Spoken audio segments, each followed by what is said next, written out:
കഴിഞ്ഞ ദിവസമാണ് മമ്മൂട്ടിയുടെ Dominic and the ladies purse ഞാൻ കാണാൻ വേണ്ടി പോകുന്നത്. ഗൗതം മേനോൻ്റെ സിനിമയാണ്. അപ്പോൾ ഈ സിനിമയെ പറ്റി ഞാൻ ആദ്യം ഒരു മിക്സ്ഡ് റിവ്യൂസാണ് കേട്ടത്. ഒരു തണുപ്പം മട്ടി പോകുന്ന സ്ലോ പേസ് സിനിമയാണ് എന്നാണ് കേട്ടത്.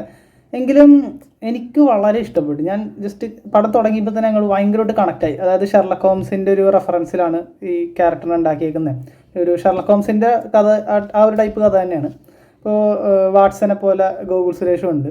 അങ്ങനെ ഇവരുടെ കോമ്പിനേഷൻ സീനും കോമഡിയൊക്കെ വെറുതെ സൂപ്പറായിരുന്നു. എനിക്ക് ആദ്യമേ ഈ ക്യാരക്ടർ, അതായത് ഷെർലക് ഹോംസിൻ്റെ റെഫറൻസ് ആണല്ലോ, അതുകൊണ്ട് തന്നെ എനിക്ക് ഭയങ്കരമായിട്ട് ആ ഒരു വേൾഡ്, ഇൻവെസ്റ്റിഗേഷനും അല്ലെങ്കിൽ ഒരു മിസ്റ്ററി ത്രില്ലർ ട്രാക്കിൽ പോകുന്ന ആ ഒരു കഥയും ആ ഒരു വേൾഡൊക്കെ എനിക്ക് ഭയങ്കര ഇഷ്ടമായി. അയാളുടെ ഒരു സറൗണ്ടിങ്സും അതുപോലെ ഒബ്സർവേഷൻ സ്കിൽസും അതൊക്കെ വെറുതെ സൂപ്പറായിരുന്നു. അപ്പോഴും ഞാൻ ശ്രദ്ധിച്ചത് ഇപ്പോഴും ഓരോ വെറൈറ്റി ട്രൈ ചെയ്യുന്ന മമ്മൂട്ടിയാണ്. ക്യാരക്ടറിലാണെങ്കിലും ഓരോ വേരിയേഷൻസ് കൊണ്ടുവരാൻ ശ്രമിക്കുന്ന, ഭയങ്കര ഓരോ പുതിയ കാര്യങ്ങൾ ഇങ്ങനെ പരീക്ഷിക്കുന്ന ആ ഒരു എന്തൂസിയാസ്റ്റിക്കായുള്ള മമ്മൂട്ടിനെ തന്നെയാണ് എനിക്കിതിൽ കാണാൻ പറ്റിയത്. കോമഡി ആണെങ്കിലും ഇപ്പോൾ നമുക്ക് തുറുപ്പുലാനിലെ കോമഡി ചെയ്യുന്ന മമ്മൂട്ടീനെ അറിയാം, രാജമാണിക്യത്തിലെ കോമഡി ചെയ്യുന്ന മമ്മൂട്ടീനെ അറിയാം. ഇതിലാണെങ്കിൽ ഇപ്പോൾ ഡാഡി കൂളിലൊക്കെ ഉള്ളൊരു ടൈപ്പില്ലേ, അതായത് പിന്നെയും പോയ ഇത്തിരി ക്വർക്ക് ആയിട്ടുള്ള കോമഡി ചെയ്യുന്ന മമ്മൂട്ടിയാണ്. പിന്നെ വേറെ സംഭവം എന്ന് വെച്ചാൽ, സാധാരണ ഈ ഇൻവെസ്റ്റിഗേഷൻ ത്രില്ലർ ട്രാക്കിൽ നീങ്ങുന്ന സിനിമയാണെങ്കിൽ നമുക്കറിയാം, ഈ ലാസ്റ്റ് ആകുമ്പോൾ ഈ ക്യാരക്ടർ വെറുതെ മാസമാവും. അല്ലെങ്കിൽ ആദ്യം വലിയ ഇൻട്രസ്റ്റ് ഒന്നും ഉണ്ടാവില്ല. അനിയനാണ് ആദ്യം വലിയ ഇൻട്രസ്റ്റ് ഒന്നും ഉണ്ടാവില്ല. അതായത് കഥ തുടങ്ങിയ ട്രാക്കിലേക്ക് ആകുമ്പോൾ ഇയാൾ വെറുതെ അതിലേക്ക് എൻഗേജ്ഡ് ആയിട്ട് ലാസ്റ്റ് ആകുമ്പോൾ ഇയാൾ ചിലപ്പോൾ പവർപ്പായിട്ട് 4 പേരെ ഇടിച്ചിട്ട് അങ്ങനെയൊക്കെ പോകും. പക്ഷേ ഇത് അങ്ങനെയൊന്നുമല്ല. ഇതിലെ ഡൊമിനിക് എന്ന് പറഞ്ഞ ക്യാരക്ടർ ഈ എല്ലാ മാനുഷികമായിട്ടുള്ള കുറവുകളും എററുകളൊക്കെ ഉള്ള ഫ്ലോസൊക്കെ ഉള്ളൊരു ക്യാരക്ടർ തന്നെയാണ്. അപ്പോൾ ഇയാൾ ലാസ്റ്റ് ആകുമ്പോൾ ക്ലൈമാക്സ് ആകുമ്പോൾ ഇയാൾ പവറപ്പ് ആവുമൊന്നുമില്ല.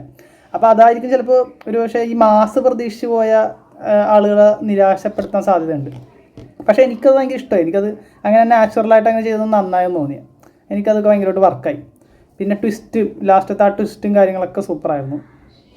അതും പക്ഷേ പ്രഡിക്റ്റ് ചെയ്യാൻ പറ്റുന്ന കാര്യമാണ്. കുറേ പേര് പറഞ്ഞായിരുന്നു, അത് ഞാൻ ഇറങ്ങിയപ്പോൾ മിക്കവർക്കും അത് മനസ്സിലായെന്ന് പറഞ്ഞായിരുന്നു, അല്ലെങ്കിൽ തോന്നി ഏതിലേക്കാണ് പോകണമെന്ന്. പിന്നെ ഇപ്പോൾ റീസെൻ്റ് ആയിട്ടുള്ള സിനിമകൾ, ഇപ്പോൾ രേഖാചിത്രമാണെങ്കിലും പ്രാവിൻകൂട് ഷാപ്പ്, എല്ലാത്തിലും ഈ ട്വിസ്റ്റിൻ്റെ മറ്റേ അയ്യരളിയാണ്. ഒരു ഗൗതം മേനോൻ ടച്ച് എനിക്ക് ത്രൂ ഔട്ട് ഈ സിനിമയിൽ ഫീൽ ചെയ്ത്. അതായത് പുള്ളിയുടെ സിനിമകളുണ്ടാവുമല്ലോ, ഒരു അപ്പർ മിഡിൽ ക്ലാസ്, ഒരു ഹൈഫൈ ടീംസ്, ഇംഗ്ലീഷും മലയാളമൊക്കെ മിക്സ് ചെയ്ത് പറയുന്ന ആൾക്കാർ, അപ്പോൾ അങ്ങനത്തെ ക്യാരക്ടേഴ്സൊക്കെ. അപ്പോൾ അതുകൊണ്ട് തന്നെ ഈ പടത്തിൽ അതേപോലെ ഒരു ഗൗതം മേനോൻ ആ ഒരു ടച്ചും അയാളുടെ ഒരു വേൾഡൊക്കെ എനിക്ക് ത്രൂ ഔട്ട് അടിച്ചായിരുന്നു. എങ്കിലും മൊത്തത്തിലൊരു വളരെ നല്ല സിനിമയായിട്ടാണ് തോന്നിയത്. ഒരു വെരി ഗുഡ് മൂവി ആയിട്ടാണ് തോന്നിയത്. ഒരു 5-ൽ 3.5 റേറ്റിംഗ് കൊടുക്കാം. നിങ്ങളപ്പോൾ ഈ സിനിമ കണ്ടിട്ട് നിങ്ങളുടെ അഭിപ്രായങ്ങൾ ഷെയർ ചെയ്യുക. മറ്റൊരു വീഡിയോ ആയിട്ട് നമുക്ക് വീണ്ടും കാണാം. Thanks for watching.